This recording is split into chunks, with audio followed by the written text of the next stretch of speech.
कुंभकर्ण के पुत्र वरदानी राक्षस राज भीमासुर की। बंद करो ये जय जयकार। ये राक्षस जाति का शत्रु है। अपने पिता के प्रतिशोध को पूर्ण न करके इसने हमारी भावनाओं को ठेस पहुंचाई है, विश्वासघात किया है। ये तुम क्या कह रही हो माता? मत कहो मुझे माता, मैं तुम्हारा त्याग करती हूँ। भला होता यदि तुम्हारे पिता कुंभकर्ण की मृत्यु का समाचार सुनकर मैं भी आत्महत्या कर लेती। भला होता रक्तांबरी, यदि इसे जन्म देने से पूर्व ही तुम मुझे रोक लेती। अब मैं तुम्हें छोड़कर जा रही हूँ। माता, मेरी बात सुनो, इस प्रकार मुझे छोड़कर मत जाओ। सावधान भीम, यदि अपने पुत्र होने का ढोंग करके तू मेरे पीछे आया तो मैं किसी पर्वत से कूदकर आत्महत्या कर लूंगी। हाँ।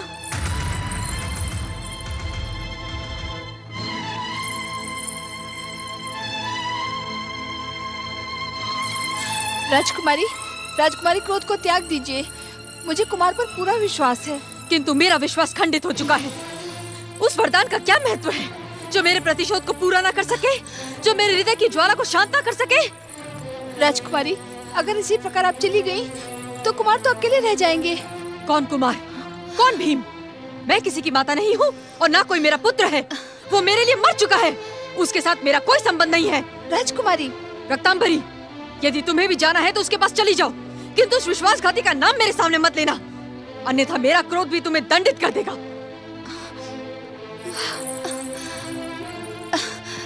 यदि ब्रह्मदेव की बात ना मानकर मैं उनसे वरदान ना मांगता तो मेरी तपस्या व्यर्थ हो जाती, किंतु अब यह वरदान पाकर मुझे हर्ष नहीं, दुख हो रहा है, भयानक दुख।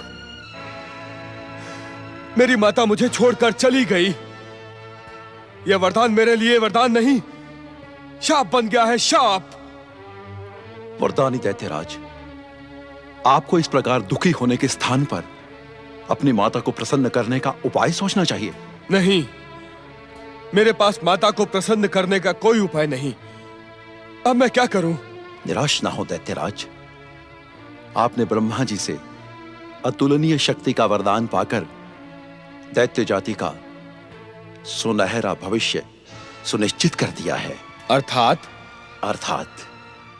अब इस संसार में आपके समान शक्तिशाली कोई नहीं। अब सबसे पहले आप दुष्ट देवताओं से युद्ध करके स्वर्ग पर अधिकार कर लीजिए। उससे क्या होगा? होगा, बहुत कुछ होगा।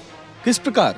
सृष्टि के पहले दिन से ही दुष्ट देवताओं की सहायता में संलग्न रहने वाला विष्णु भागा भागा आपसे युद्ध करने के लिए आएगा और पराजित हो जाएगा। विष्णु की पराजय न केवल उसके अवतार राम की पराजय है, अपितु आपकी माता के प्रतिशोध को लेने में भी सक्षम है। परंतु मैं विष्णु को परास्त कर पाऊंगा? क्यों नहीं दैत्यराज, यदि ब्रह्मा जी का वरदान सच्चा है तो अवश्य कर पाएंगे। यह मत भूलो दैत्यराज कि ब्रह्मा जी ने केवल राम को ना परास्त करने की शक्ति प्रदान करना अस्वीकार किया था, विष्णु का तो उन्होंने नाम तक नहीं लिया। सत्य कहते हैं आप। माता को प्रसन्न करने का यह सर्वोत्तम उपाय है। राक्षस वीरों, हम अभी और इसी समय स्वर्ग की ओर अभियान करेंगे। हमारी वरदानी शक्ति के आगे देवताओं को पराजित होना ही होगा। चलो राक्षस वीरों। महाबलशाली महाराज कुंभकर्ण के पुत्र वरदानी राक्षस राज भीमासुर की। धन्य है तुम्हारा पराक्रम देवताओं। रणभूमि में लड़ने वाले वीर तो अपने प्राणों को न्यौछावर कर देते हैं अथवा प्राण ले लेते हैं, और तुम रणभूमि में कायरों की भांति पीठ दिखाकर भागाए। धन्य हो देवताओं, धन्य हो। देवताओं, अपने सम्मान को लज्जित ना करो। जाओ जाओ, भीमासुर से युद्ध करो, जाओ। नहीं नहीं श्रीहरि, हम उस दुष्ट की वरदानी शक्ति को पराजित नहीं कर सकते।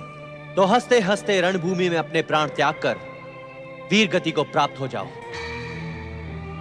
क्योंकि रणभूमि में प्राण त्यागने वाले वीर की वीरता इतिहास के पृष्ठों पर स्वर्णाक्षरों से लिखी जाती है। श्रीहरि, ऐसा आप क्यों कह रहे हैं? सृष्टि के प्रथम दिन से आप सदैव ही देवताओं के हितरक्षक रहे हैं। हम रणभूमि का त्याग करके आपकी शरण में आ गए हैं। अब हम आपके शरणागत हैं श्रीहरि। हमारे सम्मान की रक्षा करते हुए उस दुष्ट का नाश कीजिए। हे शरणागत वत्सल भगवान श्री हरि विष्णु जी, हम शरण में आए हुए देवताओं को निराश न करें। भीमासुर को पराजित करके हमारा खोया हुआ गौरव प्रदान करें प्रभु। देवगणों, हमें युद्ध में केवल विजय प्रिय है। हम युद्ध भूमि में तभी उतरते हैं जब शत्रु की पराजय और हमारी विजय सुनिश्चित हो। ये आप क्या कह रहे हैं जगदीश्वर? क्या भीमासुर से युद्ध करने में आपकी विजय सुनिश्चित नहीं है? वरुण देव, आपके इस प्रश्न का उत्तर विश्व को गति देने वाले विश्वनाथ भगवान शिव ही दे सकते हैं।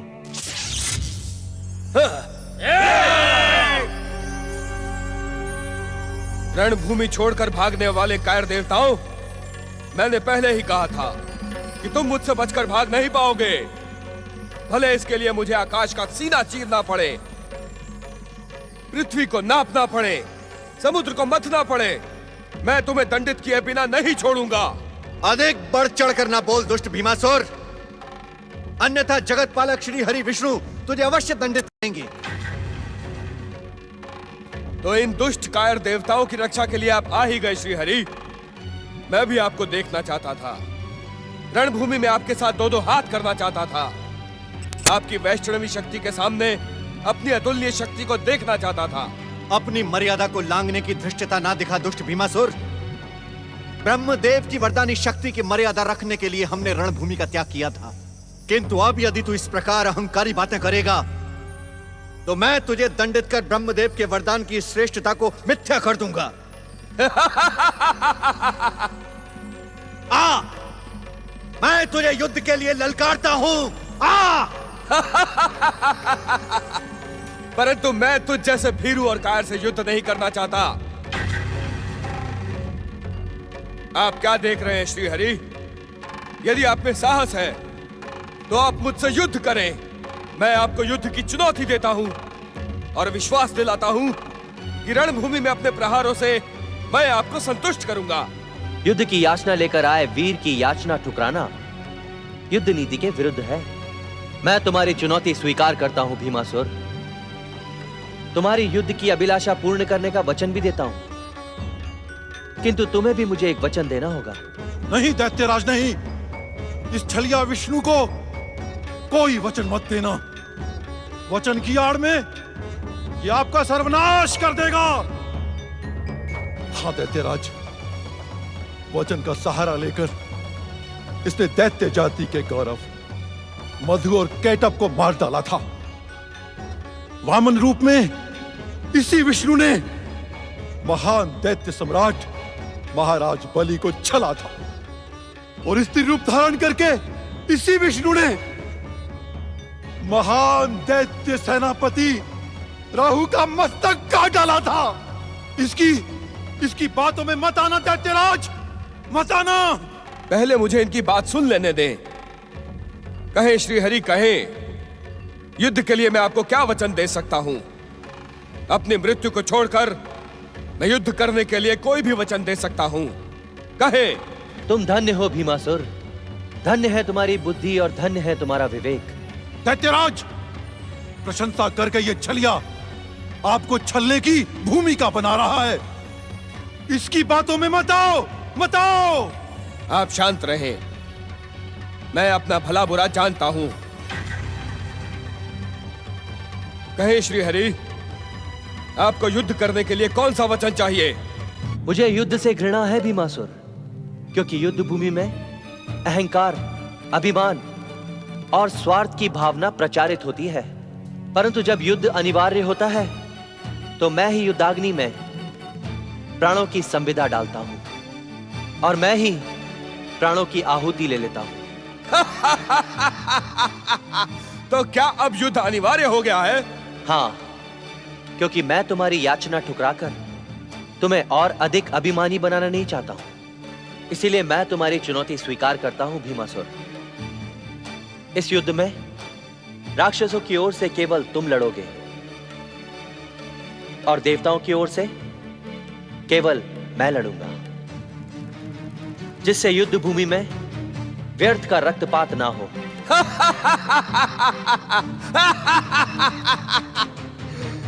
मैं आपको वचन देता हूं श्री हरि, जैसा आप कहते हैं वैसा ही होगा। हम दोनों ही द्वंद्व युद्ध में देव और दानवों का भविष्य निश्चित करेंगे। यदि मैं पराजित हुआ तो स्वर्ग इंद्र का, किंतु यदि मैं विजयी हुआ तो स्वर्ग मेरा। मैं इस द्वंद्व पर स्वर्ग को दांव पर लगाता हूं। चलो साथियों।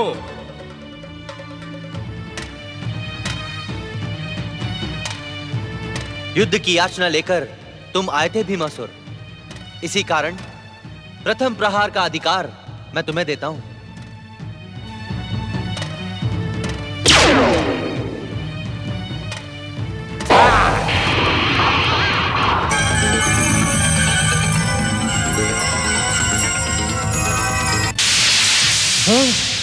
जगदीश्वर भगवान श्री हरि विष्णु की जगदीश्वर भगवान श्री हरि विष्णु की। अभी युद्ध का अंतिम परिणाम नहीं आया है, ये देवता विष्णु की जय जयकार क्यों कर रहे हैं? देवता छलिया, कायर और दुष्ट हैं।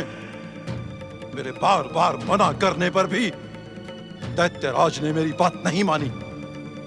ये पराजय उसी का परिणाम है। छलिया विष्णु ने एक बार फिर से छल करते हुए ब्रह्मा जी के वरदान को मिथ्या करने की भूमिका रची है। ब्रह्मा भी तो देवता है, देवता देवता का ही साथ देगा। तुम सत्य कहते हो। उस चोटी वाले साधु नारद मुनि ने जानबूझकर समय व्यर्थ करवाने के लिए दैत्यराज को तपस्या के प्रपंच में फंसाया है।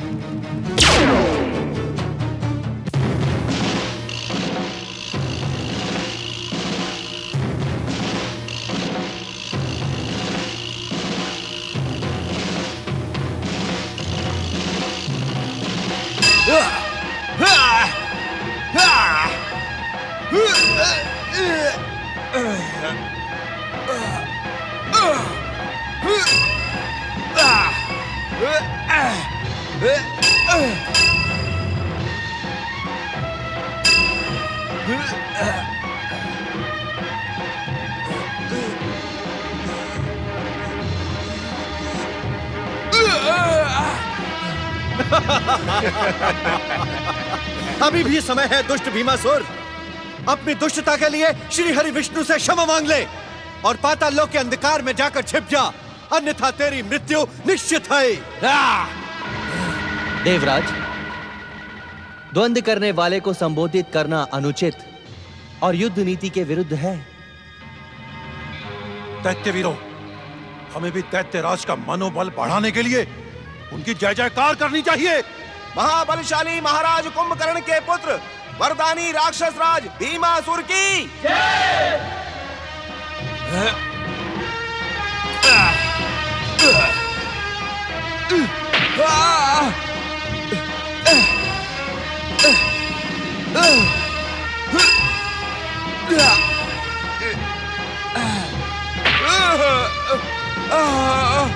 भगवान श्री हरि विष्णु की जगदीश्वर श्री हरि विष्णु की भगवान श्री हरि विष्णु की परमपिता ब्रह्मदेव।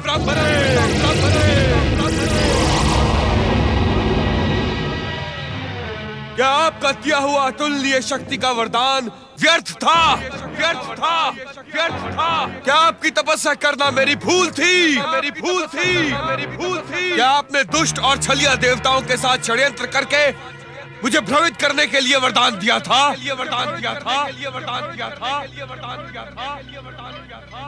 क्या संसार का अटल सत्य ब्रह्म वाक्य असत्य है? उत्तर दे ब्रह्मदेव, उत्तर दे ब्रह्मदेव, उत्तर दे ब्रह्मदेव, उत्तर दे। प्रकट हो, प्रकट हो, प्रकट हो।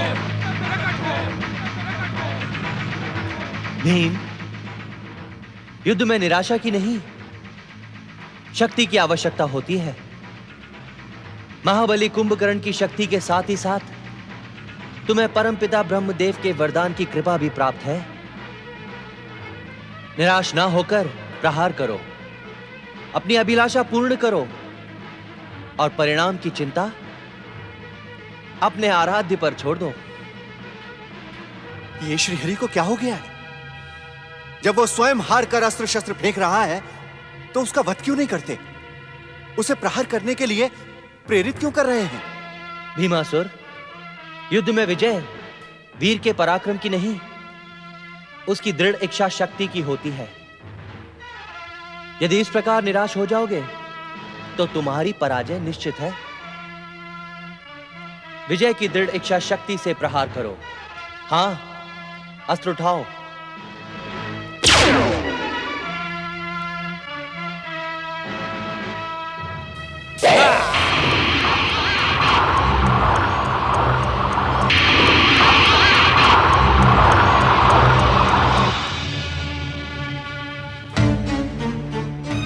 महाबलशाली महाराज कुंभकर्ण के पुत्र वरदानी राक्षस राज भीमासुर की।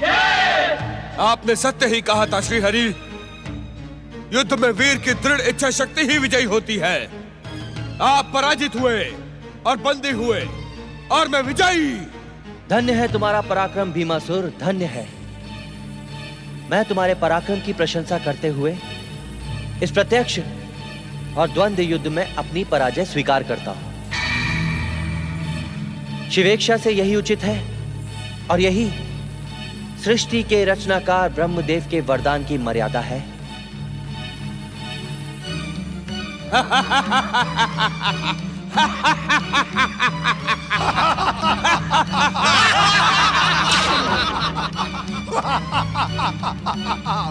चलिया विष्णु पराजित होकर अदृश्य हो गया है।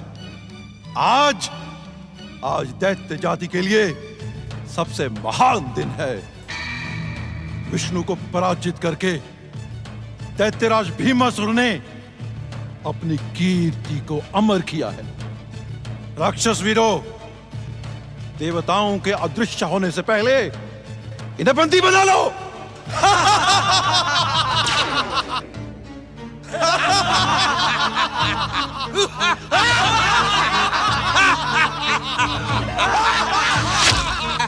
श्री हरि विष्णु को पराजित करने वाले वरदानी राक्षस राज भीमासुर की। श्री हरि विष्णु को पराजित करने वाले वरदानी राक्षस राज भीमासुर की। नारायण नारायण। धन्य हो भीमासुर, तुम धन्य हो और धन्य है तुम्हारा पराक्रम। तुमने जगत पालक श्री हरि विष्णु को प्रत्यक्ष और द्वंद्व युद्ध में परास्त करके अपनी माता कर्कटी के प्रतिशोध को पूर्ण किया है। धन्य हो तुम। नहीं नारद मुनि, नहीं। जब तक मैं अयोध्या के श्री राम को पराजित नहीं कर देता तब तक मेरी माता का प्रतिशोध पूरा नहीं होगा। नारायण नारायण। असंभव भीमासुर, असंभव। श्री राम से प्रतिशोध लेना तुम्हारे लिए अब असंभव है, क्योंकि तुम्हें वरदान मिलने से पूर्व ही श्री राम पृथ्वीलोक के अपने अवतार को सार्थक करके वैकुंठ के लिए प्रस्थान कर चुके हैं। इसलिए श्री राम के प्रति अब प्रतिशोध की भावना रखना समय को व्यर्थ करना है। नारायण नारायण।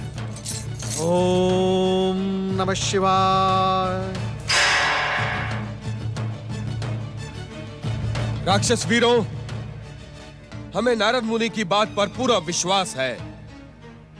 श्री हरि विष्णु की पराजय के साथ ही हमारे महान पिता कुंभकर्ण की हत्या करने वाले अयोध्या के राजा राम भी पराजित हुए, क्योंकि राजा राम श्री हरि के ही अवतार हैं। श्री हरि और स्वर्ग पर विजयी होने के बाद अब हमें पृथ्वी और पाताल पर अधिकार करना है, परंतु उससे पहले हम अपनी माता कर्कटी से मिलकर उनका प्रतिशोध पूरा होने की सूचना देकर उन्हें प्रसन्न करेंगे। राक्षस माता कर्कटी की जय हो। तुम्हारा प्रतिशोध पूरा हुआ माता। अब मुझे आशीर्वाद दो। बाहर आओ माता, बाहर आओ।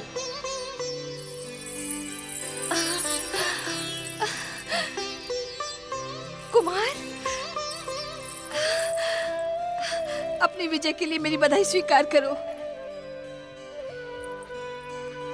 माता करकटी कहाँ है? राजकुमारी के लौटने की प्रतीक्षा तो मैं भी कर रही हूँ ना राजकुमार। उस दिन की गई, वे आज तक नहीं लौटी। क्या? ये आप क्या कह रही हैं? क्या आपने उन्हें खोजने का प्रयास नहीं किया? उन्होंने मुझे शपथ दी थी कुमार कि यदि मैंने उनके सामने तुम्हारा नाम लिया तो वे आत्महत्या कर लेंगी। इसी कारण मैं विवश थी कुमार।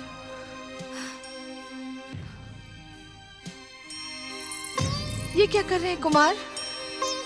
मैं तो केवल तुम्हारी दासी हूँ। आप भी मेरी माता समान हैं। आज मैं अपनी माता का प्रतिशोध पूरा करके उनसे आशीर्वाद लेने आया था, परंतु मुझ अभागे को अपनी माता का आशीर्वाद भी प्राप्त नहीं हुआ। काकी, आपको मुझ पर एक उपकार करना होगा। आप आदेश करें कुमार। किसी भी प्रकार मेरी माता को ढूंढकर उन्हें इस बात की सूचना दें कि उनका प्रतिशोध पूरा हुआ। मैंने न केवल स्वर्ग पर विजय प्राप्त की है, अपितु प्रत्यक्ष और द्वंद्व युद्ध में श्री हरि विष्णु को भी परास्त किया है। यह सूचना पाते ही वे प्रसन्न होकर लौट आएंगी। आपको यह सूचना उन तक पहुंचानी होगी काकी। जैसी कुमार की आज्ञा। परंतु कुमार, स्वयं माता को खोजने जाते तो अधिक उचित होता। नहीं काकी, माता करकटी तक ये शुभ समाचार आपको ही पहुंचाना होगा। अभी मेरा अभियान पूरा नहीं हुआ। मुझे पृथ्वी लोक पर भी अधिकार करना है। भगवान आशुतोष की, भगवान आशुतोष की। हर हर महादेव, हर हर महादेव।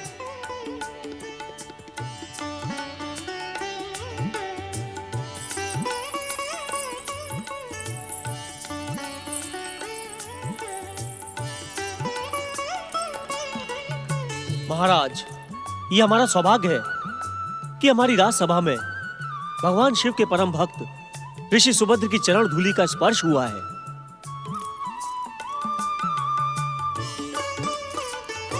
महाराज सुदक्षिण, महारानी सुदक्षिणा, आप दोनों की शिव भक्ति वास्तव में प्रशंसा की योग्य है। भोलेनाथ की आप दोनों पर असीम कृपा है। शिव भक्त के रूप में आप दोनों की कीर्ति दूर दूर तक प्रसारित हो चुकी है। ऋषिवर, ये भगवान भोलेनाथ और आप जैसे ऋषियों के आशीर्वाद का फल है। गुरु बिना ज्ञान, भक्ति, परमार्थ एवं मुक्ति कुछ भी प्राप्त नहीं होता।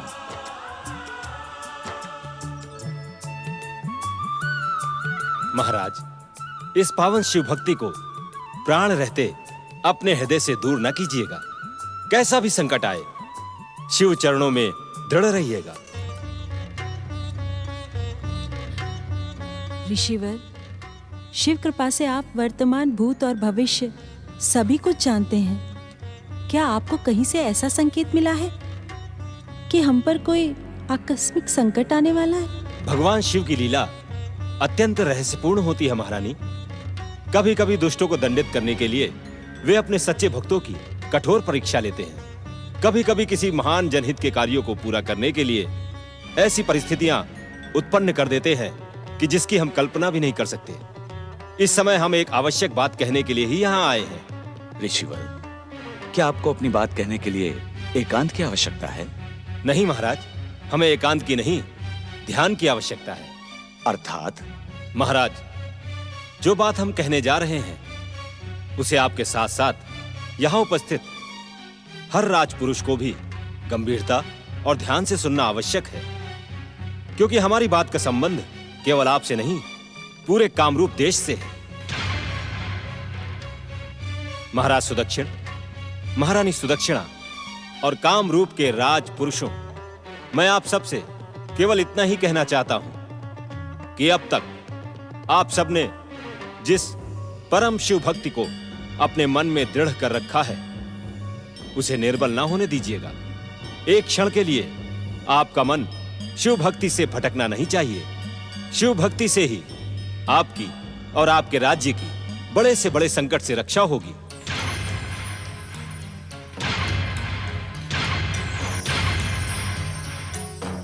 हम केवल यही कहने और आप सबको सावधान करने आए थे। भगवान शिव आप सबका कल्याण करें। हर हर महादेव, हर हर महादेव, हर हर महादेव। महाराज, क्या गुरुदेव? महारानी सुदक्षिणा, गुरुदेव तो हमारी शिव भक्ति को दृढ़ करने आए थे। आप किसी प्रकार की शंका न करें। ओम नमः शिवाय, ओम नमः शिवाय, ओम नमः शिवाय। राजकुमारी करकटी, कहाँ हैं आप?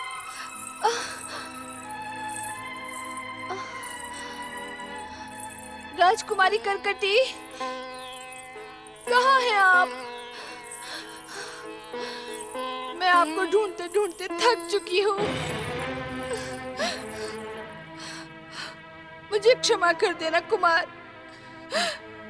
मैं आपकी माता राजकुमारी करकटी को ढूंढने में सफल नहीं हुई। वे न जाने कहाँ चली गई है। अगर प्राणों ने साथ दिया तो मैं उन तक आपका संदेश पहुंचाने का पूरा प्रयास करूंगी, पूरा प्रयास करूंगी।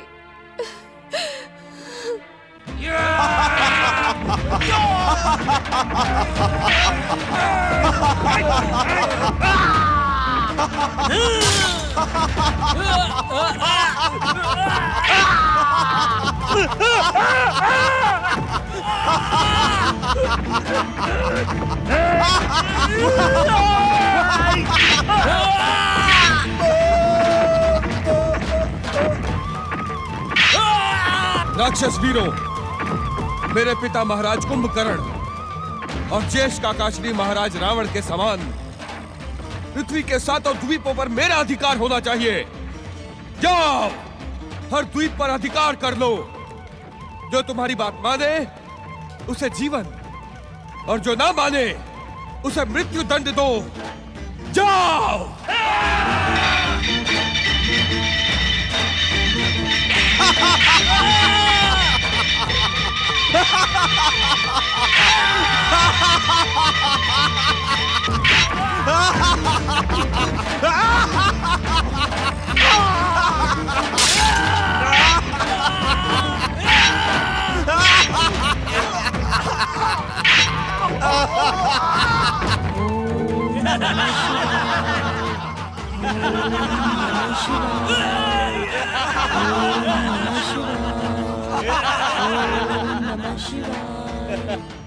सम्राट, भीमासुर की अधीनता स्वीकार कर लो, अन्यथा हम तुम्हें यहीं समाप्त कर देंगे।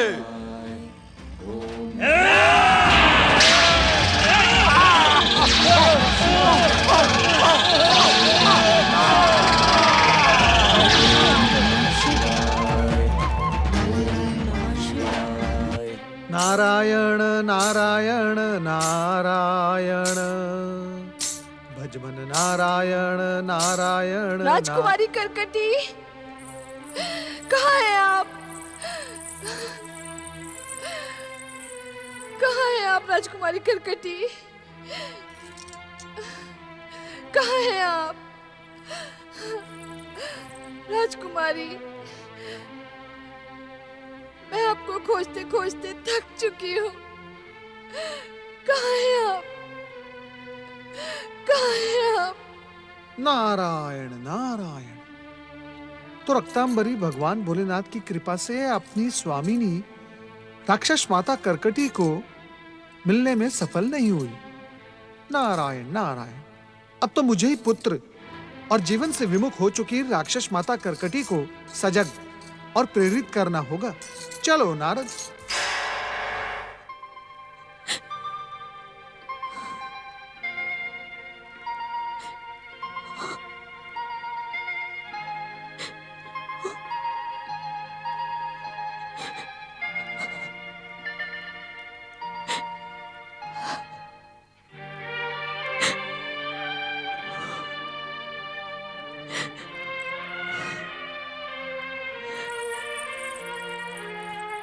एक और दिन समाप्त हुआ, किंतु मेरा प्रतिशोध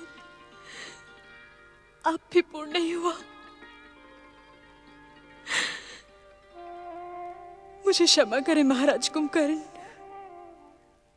मुझे पता नहीं था कि आपका पुत्र कुपुत्र होगा। सम्राट बनने की इच्छा उसे अपने पिता के हत्यारे को भुला देगी। मैं जानती हूं महाराज, यमलोक में आपकी आत्मा प्रतिशोध के लिए तड़प रही होगी, किंतु मैं क्या करूं? मैं विवश हूं, मैं विवश हूं। नारायण नारायण, तुम्हारा आंसू बहाना व्यर्थ है राक्षस माता कर्कटी। तुम्हारा पुत्र मर्यादा पुरुषोत्तम श्री राम से प्रतिशोध ले ही नहीं सकता। तुम्हारा प्रतिशोध पूर्ण करने के लिए तुम्हारे पुत्र ने न केवल स्वर्ग अपितु जगत पालक श्री हरि विष्णु को द्वंद्व युद्ध में परास्त किया है। किसी की जय और पराजय से मेरा कोई संबंध नहीं है। मैं तो केवल राम, लक्ष्मण और हनुमान की पराजय का समाचार सुनना चाहती हूँ। नारायण नारायण, राक्षस माता कर्कटी, प्रतिशोध की बात को मन से निकाल दो। कैसे निकाल दूं नारद मुनि? इसी प्रतिशोध को पूरा करने के लिए तो ये विधवा अपने पति की मृत्यु के पश्चात भी जीवित है। नारायण नारायण, राक्षस माता कर्कटी, तुम्हारा प्रतिशोध तो तभी पूर्ण होगा जब श्री राम होंगे। राम नहीं? आप कहना क्या चाहते हैं? अयोध्या के राजा श्री राम अपने अनुज लक्ष्मण जी के साथ अपने अवतार को सार्थक करके पृथ्वीलोक से प्रस्थान कर चुके हैं। अब उनसे प्रतिशोध लेने की बात मन में रखना केवल व्यर्थ ही नहीं, मूर्खतापूर्ण है। नारायण नारायण, राक्षस माता कर्कटी, इस समय तुम्हें तुम्हारा कर्तव्य पुकार रहा है। अपने और अपने प्रिय पति कुंभकर्ण के प्रेम के चिन्ह भीमासुर को मृत्यु के मुख में जाने से बचाओ, बचाओ उसे, बचाओ। वो स्वर्ग का सम्राट श्री हरि को पराजित करने वाला भीमासुर, उसे भला कौन मार सकता है? शिव शंकर। शिव शंकर? नारायण नारायण, तनिक स्मरण करे राक्षस माता कर्कटी, स्मरण करे। भीमासुर को वरदान देते समय परमपिता ब्रह्मा जी ने क्या कहा था? क्या कहा था? मुझे कुछ याद नहीं। नारायण नारायण, मैं याद दिलाता हूं। परमपिता ब्रह्मा जी ने कहा था, यदि तुम्हारा पुत्र भीमासुर शिव भक्तों को सताएगा तो उसका अंत भगवान भोलेनाथ के हाथों निश्चित है। इस समय तुम्हारा पुत्र भीमासुर पृथ्वीवासी शिव भक्तों को सता रहा है। पृथ्वी पर प्रेम करने वाले और अपने भक्तों पर असीम प्रेम करने वाले भगवान भोलेनाथ अपने भक्तों की करुण पुकार को अनसुनी कभी नहीं करेंगे। उसे रोको, उसे रोको, अन्यथा। नारायण नारायण। किंतु मैं तो उससे सारे संबंध तोड़ चुकी हूँ। नारायण नारायण, राक्षस माता कर्कटी, माता और पुत्र का संबंध तोड़ने से कभी नहीं टूटता। माता और पुत्र का संबंध उतना ही पवित्र होता है जितना पति और पत्नी का। और राक्षस माता, अपने मृत पति के लिए अपने जीवित पुत्र का जीवन दांव पर न लगाओ। उसे रोको, उसे रोको राक्षस माता कर्कटी, उसे रोको, अन्यथा तुम्हारे पास ये आंसू बहाने के अतिरिक्त कुछ भी शेष नहीं बचेगा। जाओ, उसे रोको। पुत्र पुत्र पुत्र भीम। नारायण नारायण, धन्य है भोलेनाथ आप और आपकी लीला। धन्य है भोलेनाथ, कुछ ऐसी लीला करें आप कि राक्षस माता कर्कटी अपने पुत्र को सद्बुद्धि देने में सफल हो जाए। नारायण नारायण। बंदी बनाकर हमारे सामने प्रस्तुत क्यों नहीं किया, जिसने हमारे अनेक वीर राक्षस सैनिकों को समाप्त कर दिया? उसे जीवित रहने का कोई अधिकार नहीं। उसका जीवित रहना हमारी वरदानी शक्ति पर कलंक है। राक्षस वीरों और सेना नायक को महाराज सुदक्षिण ने नहीं बल्कि शिवलिंग से निकली तेज ज्योति ने मारा है। क्या बकवास कर रहे हो तुम? क्या हमारे सेना नायक असलोम भी राक्षस वीरों के साथ मारे गए? कामरूप का राजा दुष्ट सुदक्षिण हमारा सबसे बड़ा शत्रु है। हम उसे अपने हाथों से समाप्त करेंगे। राक्षस वीरों, कामरूप की ओर अभियान करो। पुत्र भीम, तू क्या किसी शिव भक्त को मारने जा रहा है? माता, तुम्हें किसने बताया कि मैं शिव भक्त को मारने जा रहा हूं? उसी चोटी वाले नारद मुनि ने, जिसने तुझे ब्रह्मा जी की तपस्या का परामर्श दिया था। पुत्र, यदि तूने किसी शिव भक्त को सताने का प्रयास किया तो शिव का प्रकोप तुझे क्षमा नहीं करेगा पुत्र, नहीं करेगा। ब्रह्मा जी ने भी वरदान देते समय यही कहा था। पुत्र, तू अपने इस विचार को त्याग दे पुत्र, विचार को त्याग दे। हाँ, जिस सुदक्षिण ने मेरे सेना नायक असिलोम और अनेक राक्षस वीरों को समाप्त कर दिया, मैं उसे जीवित नहीं छोड़ूंगा माता। यदि मैंने उस दुष्ट सुदक्षिण को दंडित ना किया तो मुझे इस पृथ्वी का सम्राट कौन स्वीकार करेगा? नहीं पुत्र, मैं तुझे इस प्रकार मरने नहीं दूंगी पुत्र, मैं तुझे जाने नहीं दूंगी। मेरा मार्ग छोड़ो माता, मुझे जाने दो। नहीं पुत्र, मैं तुझे जाने नहीं दूंगी। तुम मुझे रोकने वाली कौन होती हो? वरदान पाते ही तुमने मेरा साथ छोड़ दिया। अब मैं भी तुम्हारी बात नहीं मानूंगा। जाऊंगा, अवश्य जाऊंगा। अब मेरी तलवार की प्यास सुदक्षिण के रक्त से ही बुझेगी। नहीं पुत्र, मैं तुझे नहीं जाने दूंगी। तू नहीं जाएगा, कहीं नहीं जाएगा तू। मैं जाऊंगा, अवश्य जाऊंगा। मुझे मृत्यु स्वीकार है, परंतु एक राक्षस द्रोही और पिता के विश्वासघाती का संबोधन नहीं।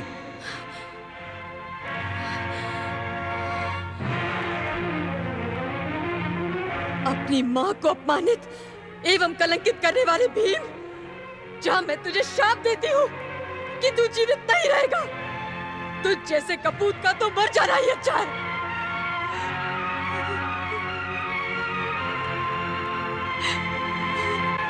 महाराज, आपका विचार अति उत्तम है। आज से हम निरंतर शिव पूजन का संकल्प प्रारंभ कर देंगे। आज के बाद हम प्रतिदिन भगवान शिव का व्रत करेंगे और फलाहार करते हुए अपने जीवन का हर क्षण शिव चरणों में समर्पित कर देंगे। तो समय का सदुपयोग करते हुए हमें अपने संकल्प को अभी से प्रारंभ कर देना चाहिए महारानी। अनर्थ हो गया महाराज। वरदानी भीमासुर ने कामरूप देश पर आक्रमण किया है। निर्दोष प्रजाजनों और हमारे सैनिकों को मारते हुए भीमासुर इसी ओर आ रहा है। अब क्या होगा महाराज?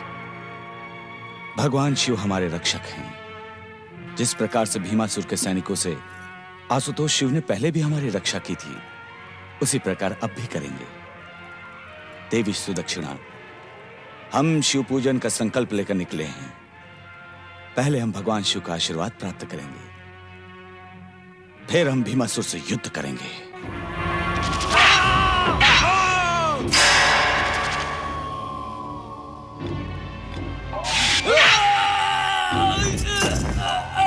दुष्ट सुदक्षिण, तुम्हें राक्षस विद्रोह का दंड देने के लिए हम स्वयं आए हैं। दंड या पुरस्कार देने के अधिकारी केवल सृष्टि के नियंता भगवान शिव हैं भीमासुर। तुम चाह कर भी हमारा कुछ नहीं बिगाड़ सकते, कुछ नहीं। यदि शिव कोप के पात्र नहीं बनना चाहते तो जैसे आए वैसे ही वापस चले जाओ। एक शिव भक्त एक अत्याचारी राक्षस को इस पृथ्वी का सम्राट कदापि स्वीकार नहीं करेगा, कदापि नहीं। भीमासुर, यदि तुमने शिव भक्तों को सताया तो भगवान शिव के हाथों तुम्हारी मृत्यु निश्चित है। यदि तूने किसी शिव भक्त को मारने का प्रयास किया तो शिव का प्रकोप तुझे क्षमा नहीं करेगा। राक्षस वीरों, इस राक्षस शत्रु को बंदी बनाकर सह्याद्री के कारागार में डाल दो। यदि कल तक इसने हमें इस पृथ्वी का सम्राट स्वीकार नहीं किया तो हम इसी खड़क से इसके सर को धड़ से अलग कर देंगे। फिर चाहे परिणाम कुछ भी हो। स्वामी, मैं भी आपके साथ बंदीगृह चलूंगी। संकट की इस घड़ी में मैं आपसे अलग नहीं रह सकती, कदापि नहीं। ओम ब्रह्माय नमः। अनर्थ हो गया परमपिता, अनर्थ हो गया। संसार में ब्रह्म वाक्य मिथ्या हो गया परमपिता। आज दुष्ट भीमासुर इस शिवभक्त को सताने में सफल हो गया। परमपिता अपनी आंखें खोले परमपिता। अपनी आराधना, अपनी साधना को विराम दे परमपिता, अपनी आंखें खोले। अन्यथा दुष्ट भीमासुर पृथ्वीलोक को अपने अत्याचारों से मत डालेगा परमपिता, अपनी आंखें खोले।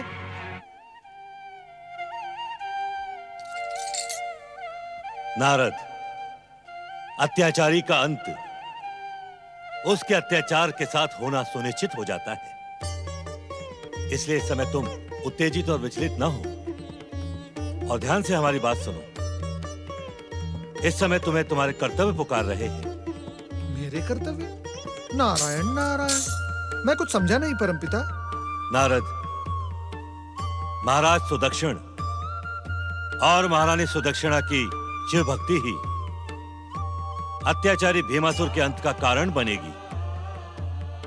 इसलिए उन दोनों को अपने जीवन का हर पल शिव चरणों में समर्पित करना होगा।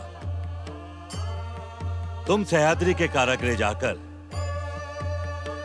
कामरूप के महाराज सुदक्षिण और महारानी सुदक्षिणा की हर प्रकार से सहायता करो। जो आज्ञा परमपिता। ओम नमः शिवाय।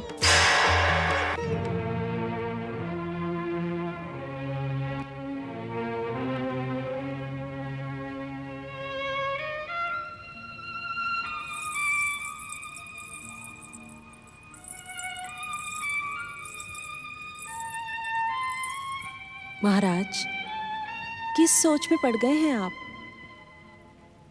हम कितनी बार आपसे पूछ चुके हैं, लेकिन आप हमारे प्रश्न का उत्तर ही नहीं देते।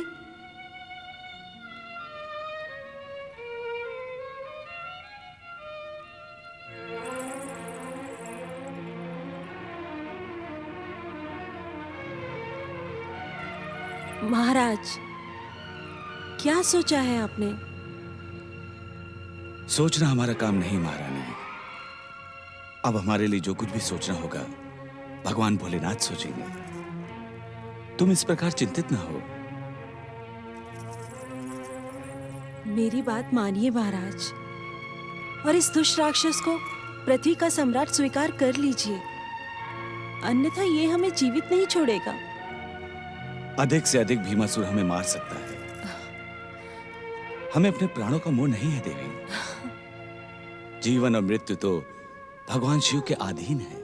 यदि शिव इच्छा होगी तो हमें मृत्यु भी स्वीकार है, परंतु प्राण रहते हम अपनी शिव भक्ति पर कोई आंच नहीं आने देंगे। देवी, हमने निरंतर शिव पूजन का जो संकल्प लिया था उसमें बहुत विलंब हो चुका है। अब हमें एक क्षण भी व्यर्थ किए बिना स्वयं को शिव चरणों में समर्पित कर देना चाहिए। ये आप क्या कह रहे हैं महाराज? इस कारागृह में ना तो शिवलिंग है और ना शिव पूजन के योग्य कोई सामग्री। हम पूजन कैसे करेंगे? भगवान न पूजन सामग्री के भूखे होते हैं और न ही आडंबर के। भगवान तो भाव और भावना देखते हैं। देवी, भगवान शिव शंकर हमारे हृदय में विराजमान हैं। हम उन्हीं को साक्षी मानकर अपने संकल्प का पूजन प्रारंभ करेंगे। ओम नमः शिवाय, ओम नमः शिवाय, ओम नमः शिवाय, ओम नमः शिवाय।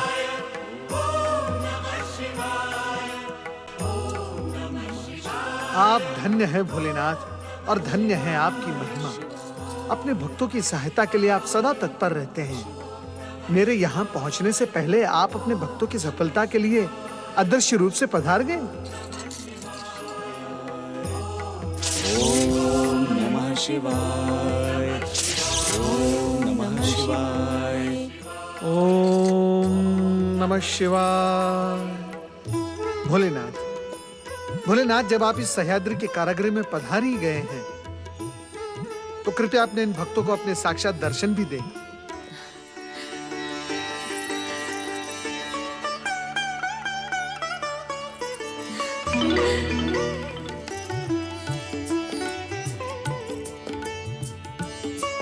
देवर्षि नारद जी, आप, आज मेरा जन्म सफल हो गया। आपके दर्शन पाकर मैं माया मोह के अनेक बंधनों से मुक्त हुआ। नारायण नारायण। महाराज सुदक्षिण, महारानी सुदक्षिणा, जिन पर भगवान भोलेनाथ की कृपा हो, उन्हें मोह माया का बंधन तनिक भी कष्ट नहीं पहुंचा सकता। परमपिता ब्रह्मा जी की आज्ञा से जो संदेश मैं यहाँ सुनाने आया था, शिव इच्छा से वो संदेश मेरे आने से पूर्व ही यहाँ पहुंच चुका है। इसी प्रकार अपने जीवन का प्रत्येक क्षण भगवान भोलेनाथ के चरणों में समर्पित करते रहो। भगवान भोलेनाथ आप दोनों की रक्षा करेंगे और अत्याचारी को दंडित भी करेंगे। यही परमपिता ब्रह्मा जी का संदेश है। आप दोनों का कल्याण हो। ओम नमः शिवाय।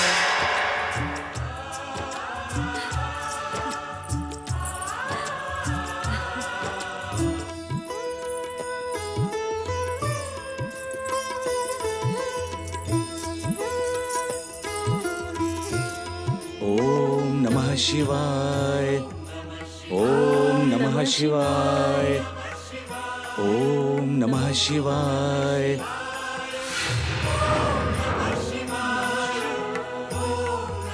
दुष्ट सुदक्षिण, तू अपनी तंत्र मंत्र की शक्ति से मुझे इस कारागृह में नष्ट करने के लिए शिव पूजन कर रहा है, किंतु मैं तुझे अपने अमंगल का कोई काम नहीं करने दूंगा। त्याग दे इस शिव भक्ति को।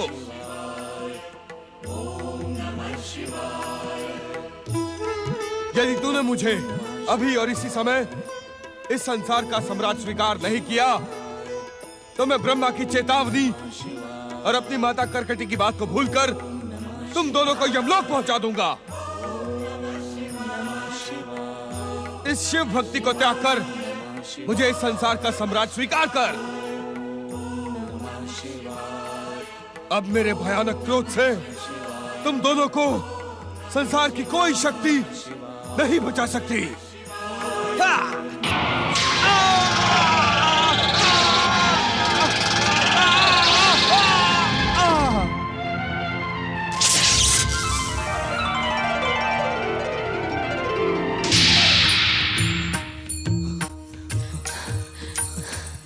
जय हो प्रभु।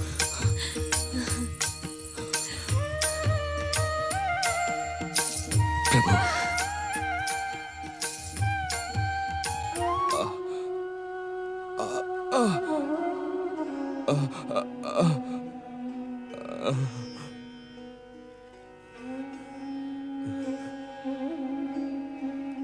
मुझे वरदान देते समय ब्रह्मदेव ने और यहां आने से पूर्व माता करकटी ने बार बार सावधान किया था,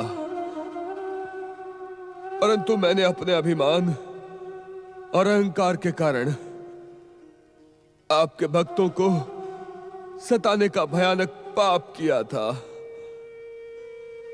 हे भोलेनाथ, मैं पापी हूं, अपराधी हूं, परंतु आप तो दया के सागर हैं, क्षमा के प्रतीक हैं। हो सके तो मुझे क्षमा कर दीजिएगा। कुछ ऐसा करें प्रभु जिससे मेरा नाम आपके नाम के साथ जुड़ जाए, जिससे भविष्य और संसार में कोई भी मुझ जैसा दुष्कर्म करने का दुस्साहस ना करे और मेरी मृत्यु सार्थक हो। ओम नमः शिवाय। ओम नमः शिवाय। ओम नमः शिवाय। ओम नमः शिवाय।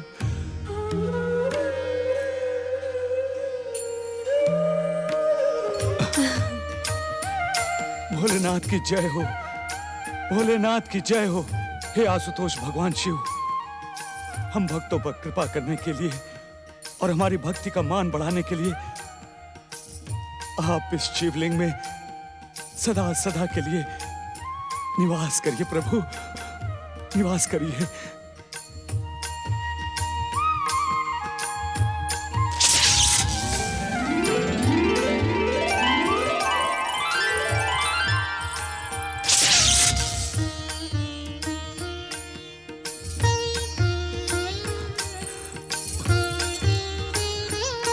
भगवान भोलेनाथ की जय।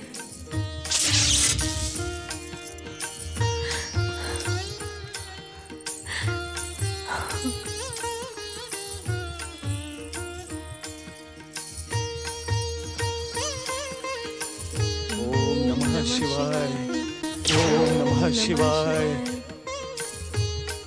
भगवान शिव शंकर की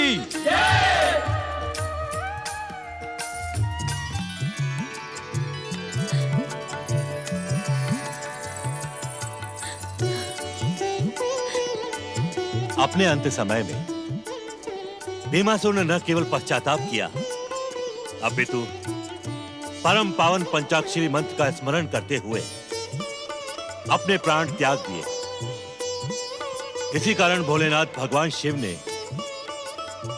अपनी इच्छा और कृपा से भीमासुर की भक्ति को सुदृढ़ करने के लिए इस तीर्थ का नाम भीमा शंकर सुनिश्चित किया है।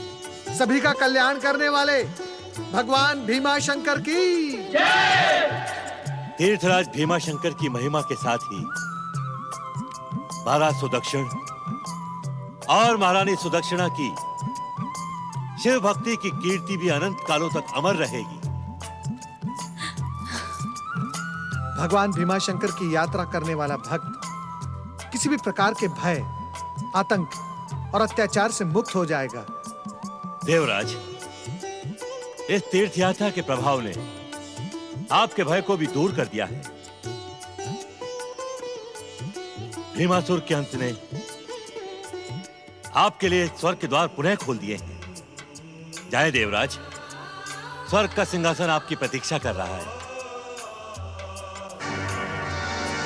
परंतु देवराज, जाने से पहले इस पावन तीर्थ की पवित्र स्मृति अपने हृदय में बैठा लो और अपने जीवन का प्रत्येक क्षण शिव चरणों में समर्पित कर दें, जिससे आपका भविष्य और स्वर्ग शिव कृपा से सुरक्षित रहें।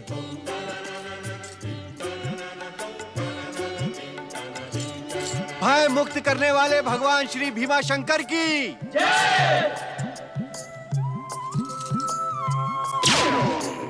शिव के भक्त जनों ने पुकारा जब संकट पड़ने पर, शिव के भक्त जनों ने पुकारा जब संकट पड़ने पर, तब तब ज्योतिर्लिंग में पधारे अजर अमर शिव शंकर।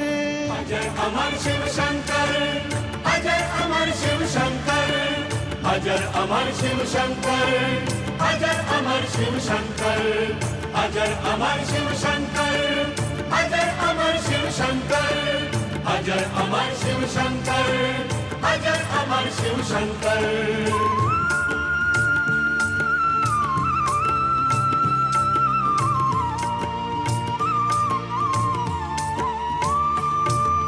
पूर्व काल में सुदीक्षण ने शिवलिंग एक बनाया, अपनी हर एक श्वास के संग संग शिव के नाम को ध्याया। भीमासुर को पता चला तो शिवलिंग निकट वो आया, करने लगा अपमान वो शिव का, क्रोध में था भरमाया। वार लिंग पे करने लगा वो भीमेश्वर जी प्रकट हुए, भीमासुर का वध कर डाला केवल एक हुंकार लिए। तब से ज्योतिर्लिंग में भीमा शंकर जी विख्यात हुए, उनके मनोरथ हो गए पूरे जिसने इनके दर्श किए। जय जय भीमा शंकर, जय जय भीमा शंकर, जय जय भीमा शंकर, जय जय भीमा शंकर, जय जय भीमा शंकर, जय जय भीमा शंकर, जय जय भीमा शंकर, जय जय भीमा शंकर।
हर हर महादेव। हर हर महादेव। ओम नमः शिवाय।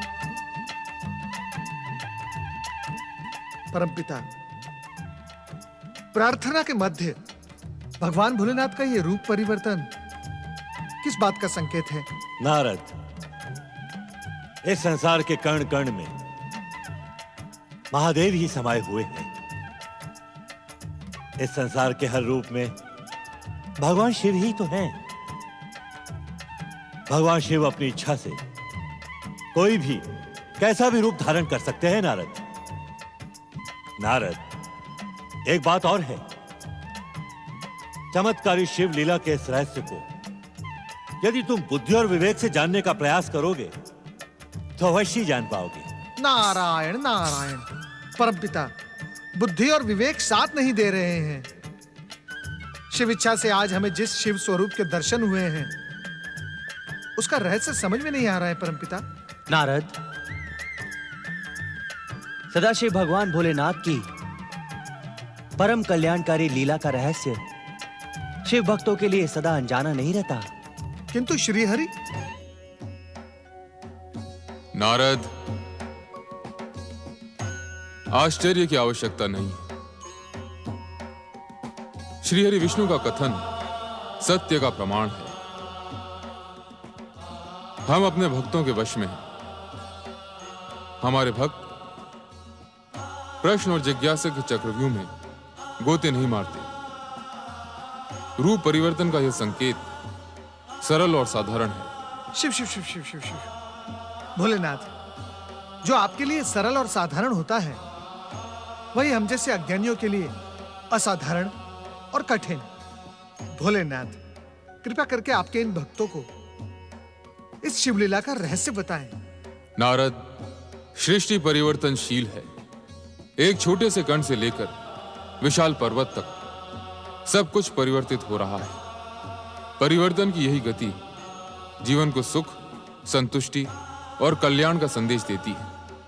परिवर्तन की इसी धारा में बहते हुए हमारी सृष्टि सतयुग, त्रेता युग की यात्रा करते हुए अब द्वापर युग के द्वार पर खड़ी है।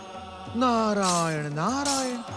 भोलेनाथ, हम अज्ञानियों को इस बात का ज्ञान ही नहीं था कि अब हम एक नए युग में प्रवेश करने जा रहे हैं। इस ज्ञान के साथ इतना और भी जान लो नारद कि आने वाला हर युग नवीनता के साथ ही साथ प्रचलित मान्यताओं, परंपराओं और आस्थाओं को नष्ट भ्रष्ट करने का प्रयास करता है।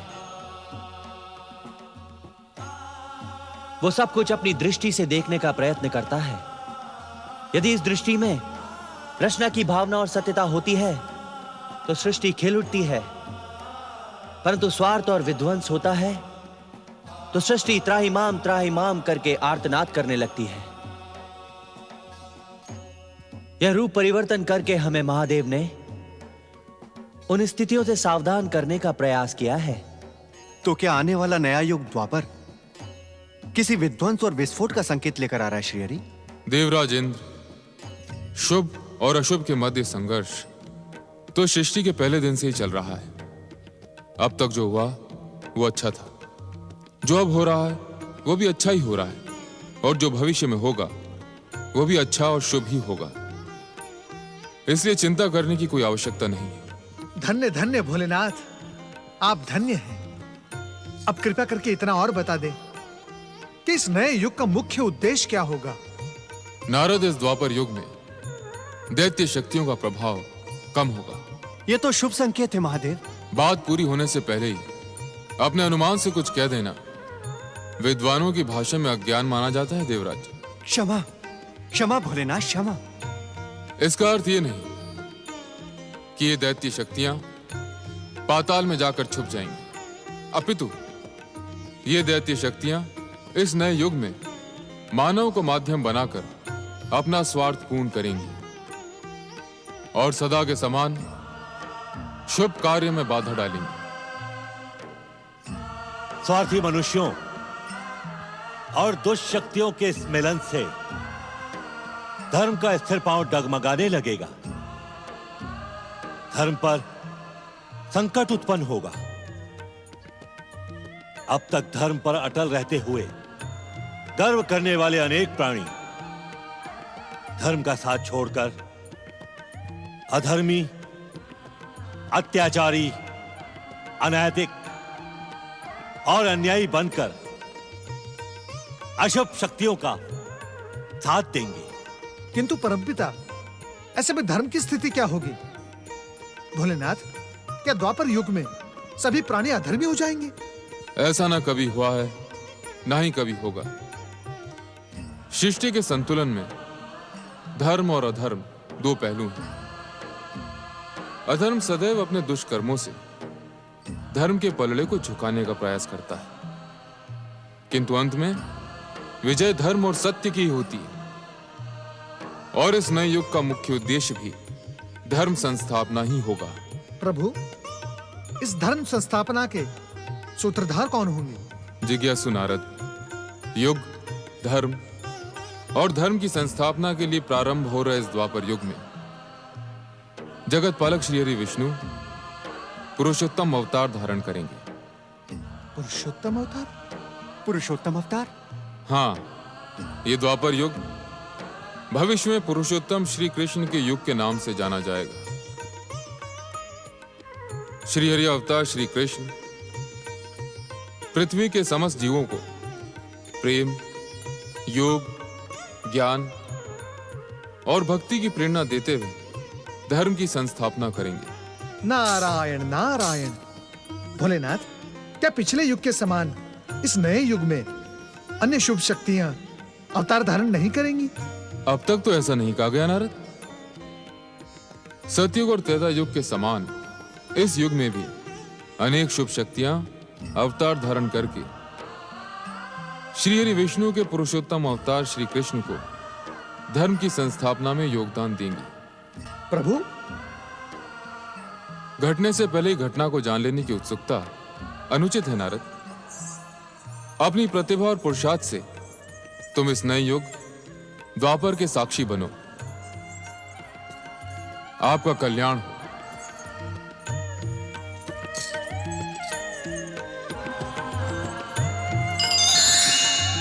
हरी सभा में द्रौपदी का चीर हरण करके तुमने वीरता का ढोंग करने वाले पांडवों को कहीं मुंह दिखाने के योग्य नहीं छोड़ा। आप सत्य कहते हैं भ्राताश्री। मुझे पूरा विश्वास है कि हस्तिनापुर से निकलकर अपमान और कलंक का दंश धोने के लिए पांडव चुल्लू भर पानी में डूब मरे होंगे। ऐसे घोर अपमान के बाद भ्राता कोई वीर जीवित नहीं रह सकता। परंतु अभी तक मेरे घोर शत्रु पांडवों के मृत्यु का समाचार क्यों नहीं आया? क्यों नहीं आया? कहीं ऐसा तो नहीं कि पांडवों को धूत क्रीड़ा में पराजित देखकर हमारे गुप्तचर सुस्त हो गए? सुस्त तो नहीं भ्राताश्री, परंतु निश्चिंत तो हम भी हो गए हैं। जब तक पांडव हमारे सामने शत्रु बनकर हस्तिनापुर में थे, तब तक हम दिन रात उन्हें नीचा दिखाने की योजना बनाते रहते थे। अब जबकि द्यूत क्रीड़ा में पांडव पराजित होकर 12 वर्षों का वनवास और 1 वर्ष के कठोर अज्ञातवास के लिए निकल चुके हैं, तब मानो ऐसा लगता है कि हमारे लिए कोई काम ही ना बचा हो।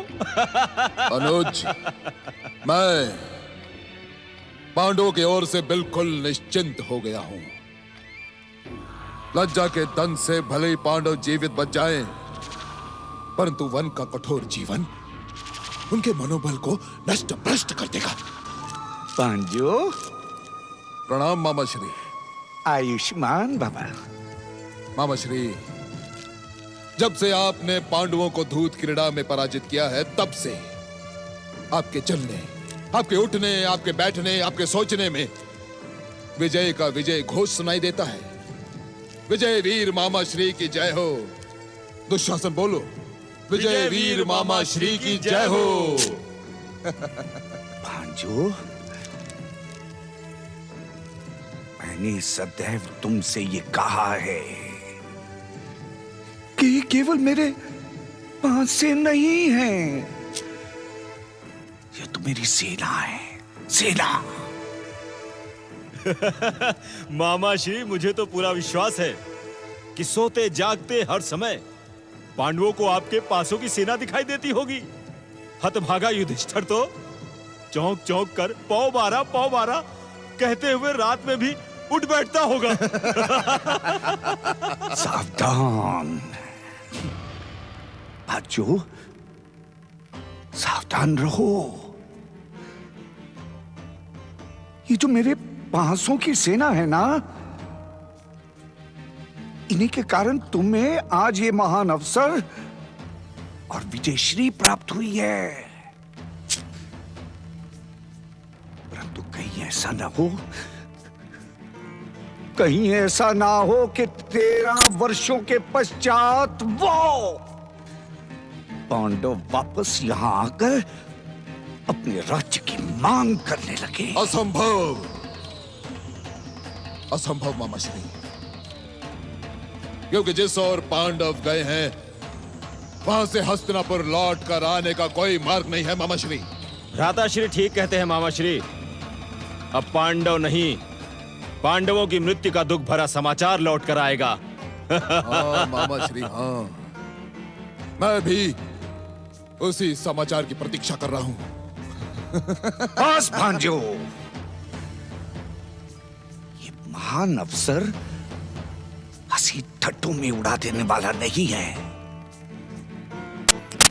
याद रहे कि जब तक तुम्हारे शत्रु ये पांडव जीवित हैं, तब तक तुम इस राज्य के एक छत्र सम्राट कभी नहीं बन सकते दुर्योधन।